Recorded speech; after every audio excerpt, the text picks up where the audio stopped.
Bom dia a todos, cumprimento os irmãos com a paz do Senhor, amém? Motivo de muita alegria estar aqui, poder compartilhar com vocês um pouco do meu testemunho de vida, do que aconteceu. Vou tentar ser breve, porque se deixar eu vou falar por 2, 3 horas e o testemunho é grande.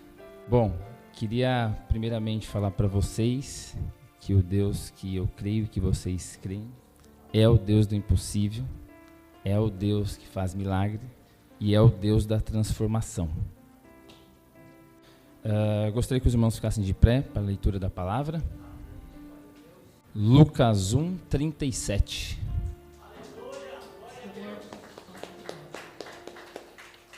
Gostaria que toda a igreja pudesse ler junto. É um trecho rápido, vamos lá? 1, 2, 3. Porque para Deus nada é impossível. Podem se assentar.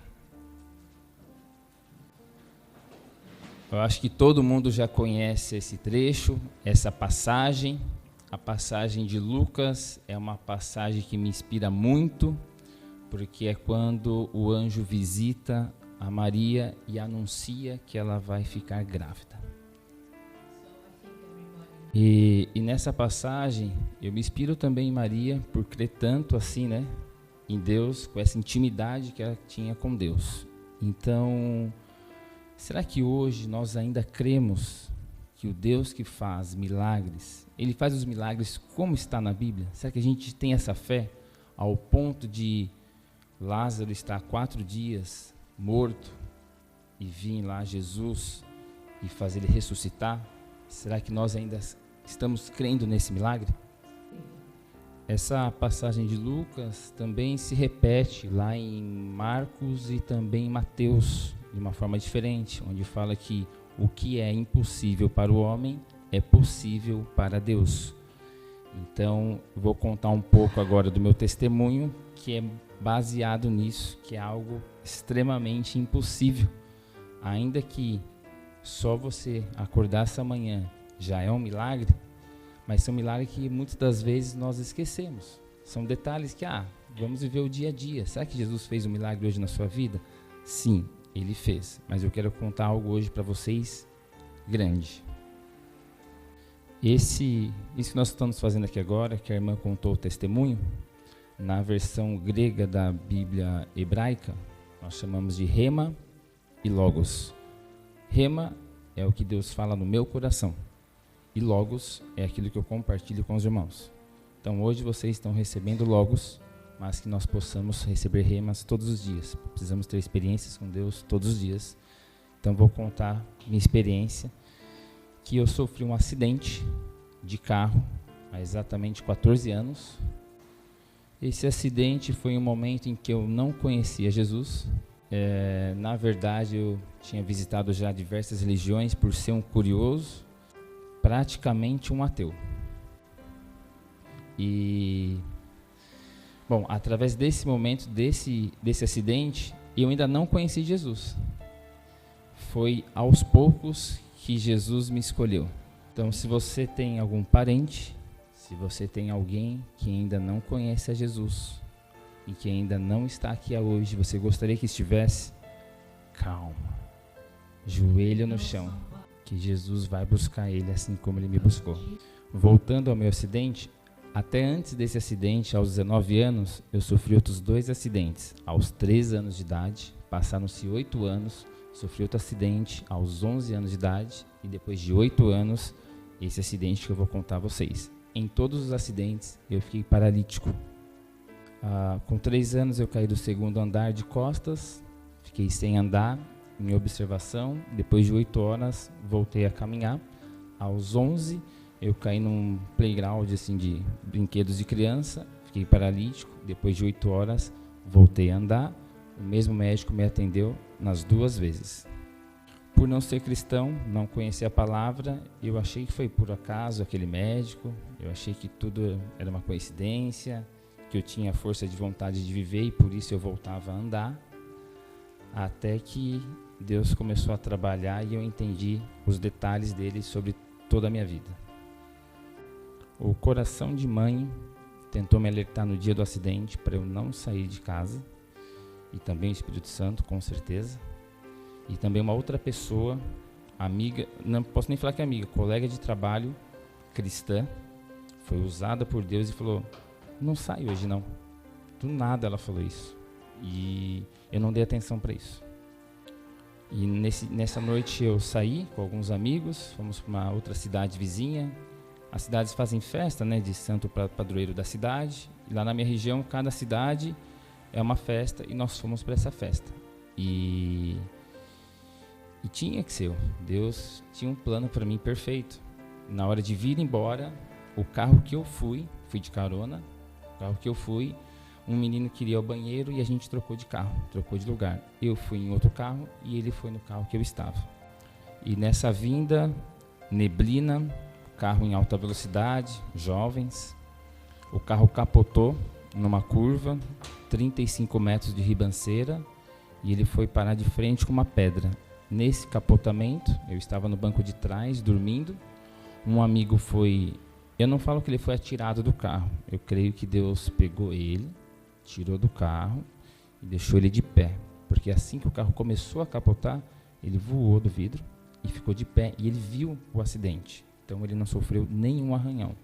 Esse foi a primeira pessoa do carro. A segunda pessoa estava no banco da frente, o cinto estourou e ela foi arremessada do carro. E tudo isso eu creio que tem um propósito, porque se ele não tivesse sido arremessado, na hora que o carro terminou de capotar e bateu na pedra, eu do banco de trás, eu amassei o banco da frente, onde ele estava, e foi arremessado pelo vidro por 12 metros. O motorista não sofreu nenhum arranhão, ele continuou parado ali, e eles demoraram um pouco para me encontrar devido à distância. Era um terreno assim, né, a ribanceira, o carro parou, eu fui arremessado por cima de uma cerca e caí em cima de uma outra cerca.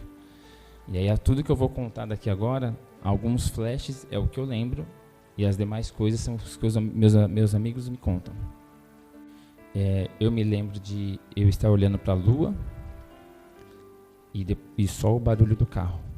E aí meus amigos me encontraram, aí eu já não lembro mais nada. Aí meus amigos me encontraram, eles falaram que eu me levantei, ajudei um outro garoto que estourou o cinto a se levantar, subimos a ribanceira. Na hora de entrar no carro, eu fui abaixar para sentar no carro, eu senti uma dor, um vazio aqui grande interno, e eu falei, eu preciso ir no hospital. E eu sou uma pessoa que eu não gosto de hospital. E eu implorei para ir para o hospital, e ainda bem que eu fui. Chegando no hospital, aí eu só lembro dessa parte da dor, aí eu lembro de eu já no hospital, e eu escutava meu amigo me chamando. Nós tínhamos muita intimidade, ele estava num quarto e eu no outro, ele me chamava, eu chamava ele, a gente estava tudo bem. E aí os médicos, quando foram, eu não tinha nenhuma gota de sangue, quando eles foram tirar minha roupa, aí eu precisei colocar a sonda, que eu acho que a pancada já estava estourado por dentro. E eu não, em momento algum eu vi minha mãe lá, mas minha mãe esteve lá o tempo todo. Mais à frente eu vou contar esses detalhes que Deus me mostrou sobre o acidente. Meu pai ao meu lado o tempo inteiro, e uma cena que me marcou muito foi eu já assim, sem roupa, meu pai com a mão no meu peito, e ele olhou para o médico. Eu não sou pai ainda, mas quem é pai vai entender melhor do que eu, mas eu pude sentir um pouco da aflição dele. Ele com a mão no meu peito, passando a mão no meu cabelo, no meu rosto. Aí ele olhou para o médico e falou assim, doutor, ele vai ficar bem? E o médico falou na cara dele, seu filho já era. Eu vi o rosto do meu pai afundar assim, parecia uma caveira o rosto dele. Então, ele já é magro, mas eu senti o desespero dele. E aí eu já lembro dentro da ambulância, e eu ouvi o médico falar mais uma vez para ele assim, lá são 3 cidades, eu estava na minha cidade, que chama Piracaia, não precisa falar cidades, tá? E eu ia para uma outra cidade chamada Bragança Paulista, e o médico falou assim, ele não chega vivo lá, vamos tentar ir para outra cidade. Nesse momento eu já não falava mais nada, eu só ouvia e não tinha noção e consciência da gravidade do que estava acontecendo. E chegando no hospital, eu fui para uma sala de tomografia e mais uma vez o outro médico falou assim, ele vai morrer na minha sala e eu não posso ser responsável por isso, pode mandar para cirurgia. Quando você assiste um filme e você vê que a câmera é como se fosse os olhos da pessoa olhando os corredores do hospital, e você vê aquelas lâmpadas assim, ó, aí vai abrindo as portas. Eu acho que alguém passou por isso, porque eu vi exatamente isso. Eu vi os médicos do lado, todo mundo correndo, aí eu vi as portas se abrindo e eu consegui ler centro cirúrgico. E chegando na mesa de cirurgia, eles me deram o anestésico, a geral, e eu não apagava, acho que devido à adrenalina, estava em choque do acidente. Então eles me abriram, eu consegui ver eles me abrindo, vi o bisturi assim, tudo sangrando, e só senti um vento dentro do meu corpo. Aí eu fechei o olho, só acordei depois de 3 dias, já tinha ido para a UTI e já tinha voltado. Mas segure a ansiedade, que até agora não comecei ainda o testemunho de verdade. O que Deus fez foi algo ainda extremo. A preocupação toda foi porque eu quebrei a costela, perfurei o baço, tinha sangue, 2 litros de sangue no meu abdômen e já tinha 100 ml vindo na minha boca, no que eu ia morrer. Então a preocupação toda foi com isso aqui. A cirurgia foi um sucesso e estou na cama, acordei depois de 3 dias e aí vai vir a notícia. E eu deitado na maca, abri o olho, minha mãe me contou a cirurgia que eu fiz e eu percebi que eu não podia me mexer, nem braço, nem perna, nada. E aí comecei a tomar banho de leito e aquilo me incomodou. E eu falei para minha mãe que eu não estava conseguindo falar.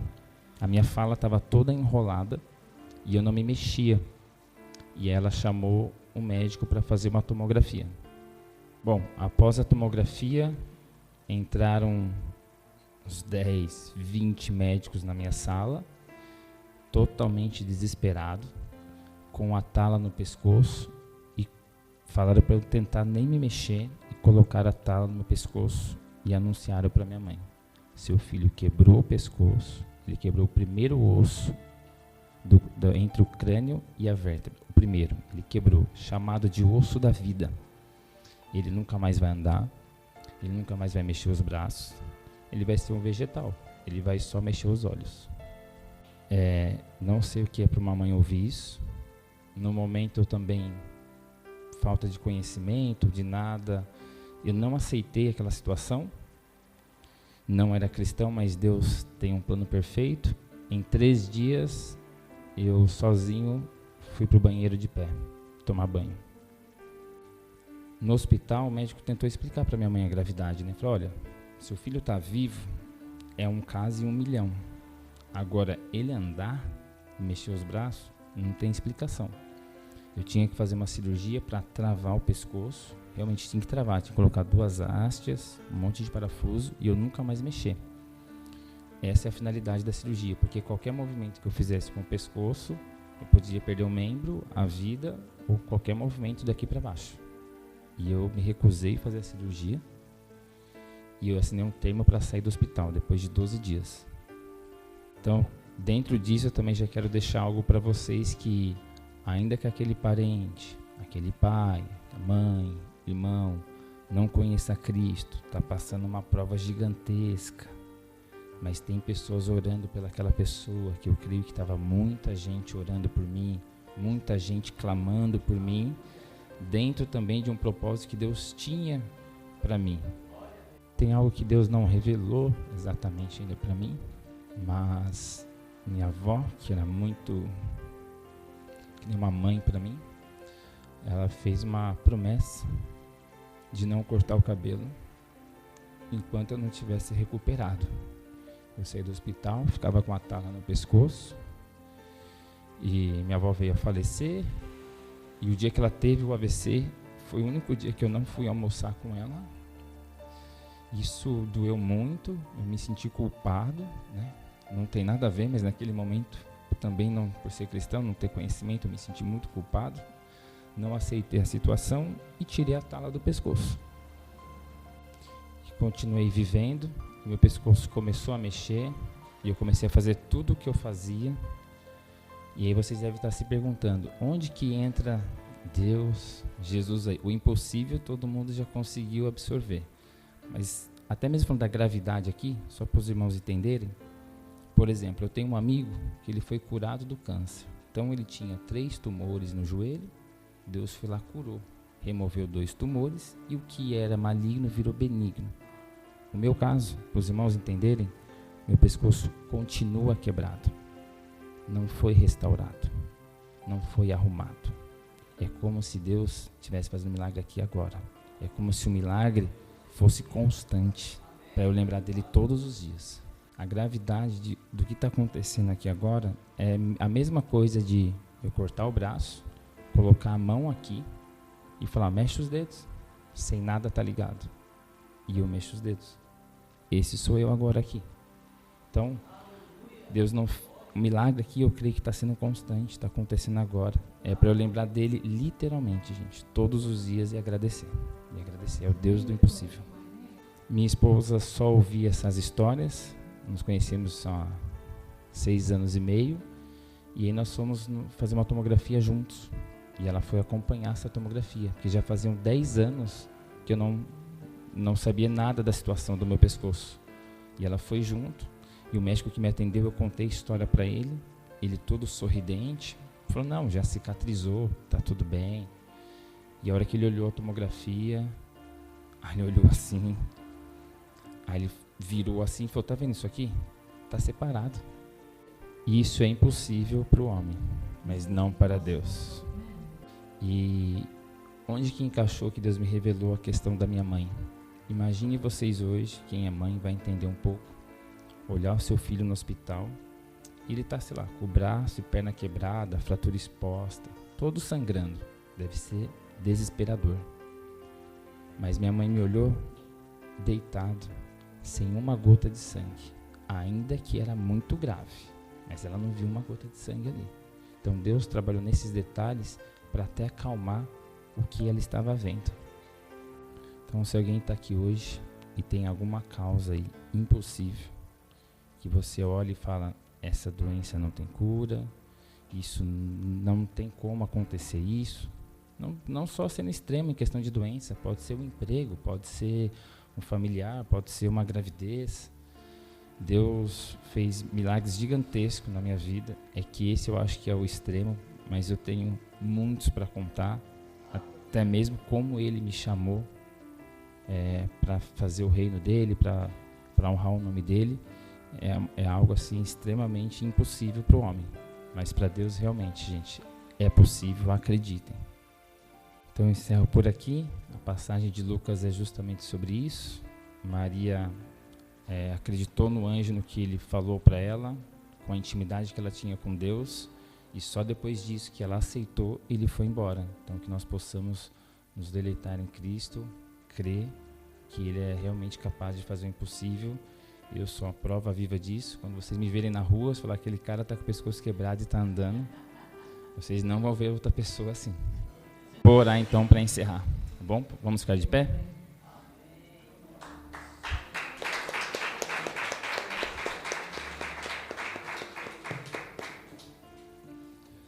Pai, obrigado por este momento, obrigado por cada pessoa, por cada vida que está aqui. Obrigado pelos milagres que o Senhor vem concedendo a cada um, a cada manhã. Que as orações de cada pessoa sejam realizadas, alinhados junto aos seus planos, aos seus projetos. Aquilo que as pessoas estão pensando que é impossível, porque é normal do ser humano achar que é impossível, Pai. Que o Senhor possa visitar agora e mostrar quão possível é para o Senhor, o quão fácil é para o Senhor realizar uma cura, uma transformação, trazer alguém para cá, que essa palavra, que os testemunhos de hoje possam servir para as pessoas voltarem a ter uma fé, voltarem a orar, voltar a acreditar, que esse meu testemunho de alguma forma possa ter impactado a vida de alguém. Nada era para engrandecer a mim, Pai, mas somente a Ti, Senhor. Tudo é para Ti, Pai. Tudo que nós estamos fazendo, louvando, glorificando, exaltando o Teu santo nome, Senhor, é para engrandecer a Ti, Senhor. Nós somos fracos, falhos, pequeninos. Nós aprendemos com Ti a cada manhã, a cada amanhecer. Nós aprendemos com o Senhor o quão bom o Senhor é. Que nós possamos ser uma cópia de Ti, Senhor. Que nós possamos ser mini Cristos aqui na terra, Pai. Que o Senhor fique conosco, que o nosso culto não acabe agora que nosso culto possa prevalecer sobre nossas casas, no nosso almoço, em família e sobre toda a nossa semana, Senhor. Assim que eu oro e agradeço, Pai. Amém.